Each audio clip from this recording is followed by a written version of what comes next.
अब पहुंची हो सड़क तुम गांव, जब पूरा गांव शहर जा चुका है। सड़क मुस्कुराई, सचमुच कितने भोले हो भाई, पत्थर लकड़ी और खड़िया तो बची है ना। महेश चंद्र पुनेठा की ये कविता आज आप क्यों सुन रहे हैं? क्योंकि आज हम बात कर रहे हैं सड़कों की, जिनके गांव तक पहुंचने के इंतजार में जाने कितनी पीढ़ियां बूढ़ी हो जाती हैं।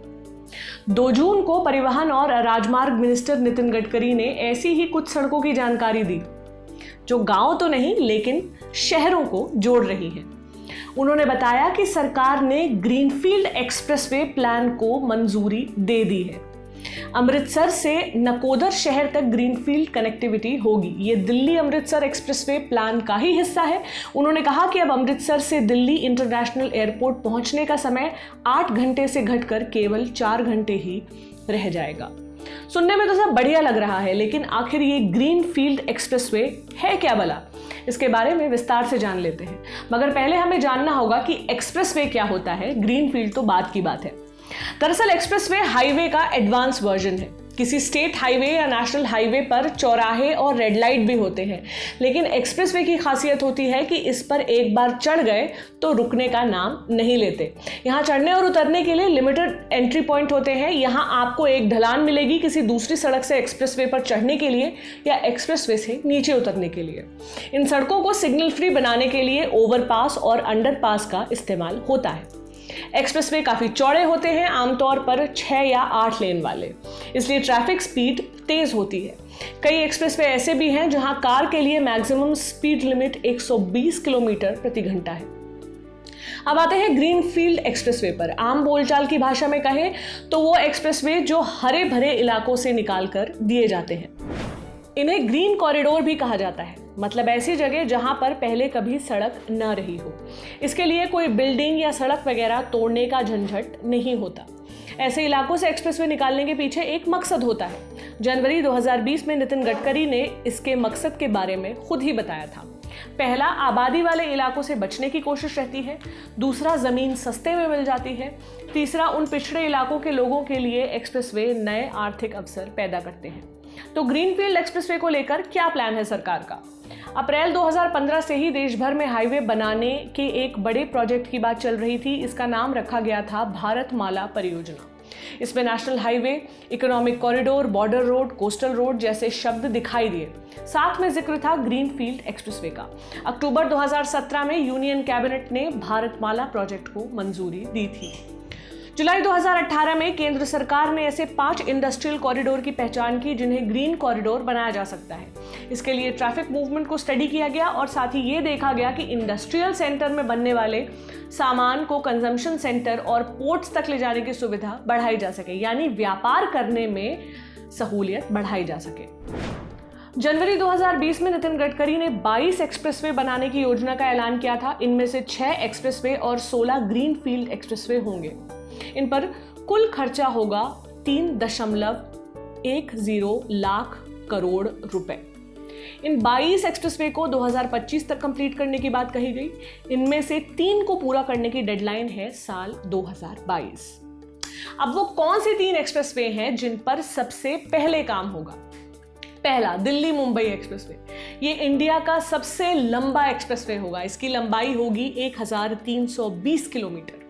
नितिन गडकरी ने दावा किया था कि इस सड़क से दिल्ली से मुंबई का ट्रैवल टाइम 24 घंटे से घटकर 13 घंटे हो जाएगा। इस एक्सप्रेसवे पर भी उन्होंने ग्रीनफील्ड कनेक्टिविटी वाला फंडा लगाया। उन्होंने बताया था कि इस तरह जमीन अधिग्रहण पर ही उन्होंने 16,000 करोड़ रुपए बचा लिए, क्योंकि ये प्रोजेक्ट के लिए जमीन 80 लाख रुपए प्रति हेक्टेयर पर मिल रही थी। इसका संभावित रूट होगा दिल्ली, गुड़गांव, मेवात, रणथंभौर, कोटा, मुकुंदरा, रतलाम, दाहोद, गोधरा, वडोदरा, सूरत, मुंबई। दूसरा, ट्रांस हरियाणा एक्सप्रेसवे। इसकी योजना जुलाई 2018 में ही तैयार हो चुकी थी। ये 230 किलोमीटर लंबा 4 लेन ग्रीनफील्ड एक्सप्रेसवे हरियाणा के इस्माइलाबाद से लेकर नारनौल तक जाएगा। इसका नाम होगा नेशनल हाईवे 152D। इसको तैयार करने में कुल खर्चा बताया गया 5,108 करोड़। ये इन 8 जिलों से होकर गुजरेगा: कुरुक्षेत्र, कैथल, करनाल, जींद, रोहतक, भिवानी, चरखी दादरी, महेंद्रगढ़। तीसरा, ट्रांस राजस्थान एक्सप्रेसवे। हरियाणा के नूह डिस्ट्रिक्ट का गांव है फिरोजपुर झिरका, जो हरियाणा राजस्थान बॉर्डर के पास है। यहाँ एक 8 लेन का ग्रीनफील्ड एक्सप्रेसवे शुरू होना था, जिसे जाना था राजस्थान के कोटा डिस्ट्रिक्ट के इटावा गांव तक। योजना थी भारतमाला परियोजना लॉट 4 और या फिर पैकेज 4। इस एक्सप्रेसवे का रूट इन डिस्ट्रिक्ट से गुजरना था। नूह, जो कि हरियाणा में है, अलवर, भरतपुर, दौसा, सवाई माधोपुर और कोटा। फिर जाने इसके प्लान में क्या तब्दीली हुई। अभी राजस्थान के किसी ग्रीनफील्ड एक्सप्रेसवे का जिक्र केवल पर्यावरण मंत्रालय की वेबसाइट पर दिख रहा है, मंजूरी का इंतजार करते हुए। योजना वही है, भारतमाला परियोजना, लेकिन रूट बताया गया है हेड़ा गांव से मुंडिया गांव। लंबाई दिख रही है मात्र 59 किलोमीटर। उम्मीद करते हैं कि जहां बने, जितना भी बने, लेकिन जल्द ही इस पर काम चालू। खैर, केंद्र सरकार के अलावा राज्य सरकारें भी इस कॉन्सेप्ट पर काम करती रही हैं। कुछ ऐसे ग्रीनफील्ड एक्सप्रेसवेज पर नजर डालते हैं जो चर्चा में रहे हैं। गंगा ग्रीनफील्ड एक्सप्रेसवे 2007 में उत्तर प्रदेश की तत्कालीन मुख्यमंत्री मायावती ने गंगा एक्सप्रेसवे प्रोजेक्ट लॉन्च किया था, यानी गंगा नदी के साथ साथ दौड़ने वाला 1047 किलोमीटर लंबा 8 लेन वाला एक्सप्रेसवे ग्रेटर नोएडा से बलिया तक। इलाहाबाद हाईकोर्ट के एक ऑर्डर की वजह से उस समय ये काम शुरू नहीं हो सका। कहा गया था कि इस प्रोजेक्ट को शुरू करने से पहले पर्यावरण पर इसके प्रभाव को आंका जाएगा, इसके बाद केंद्र सरकार से परमिशन ली जाए। जनवरी 2019 में उत्तर प्रदेश के मुख्यमंत्री योगी आदित्यनाथ ने कुछ फेरबदल के साथ इस प्रोजेक्ट को फिर से शुरू किया। ये भी एक ग्रीनफील्ड एक्सप्रेसवे होगा। इसकी कुल लंबाई होगी 1020 किलोमीटर। इस पर कुल खर्चे का अनुमान है 36,000 करोड़ रुपए। पहले फेज की डेडलाइन है साल 2024। इस दौरान मेरठ से इलाहाबाद के बीच का 596 किलोमीटर लंबा एक्सप्रेसवे तैयार होगा।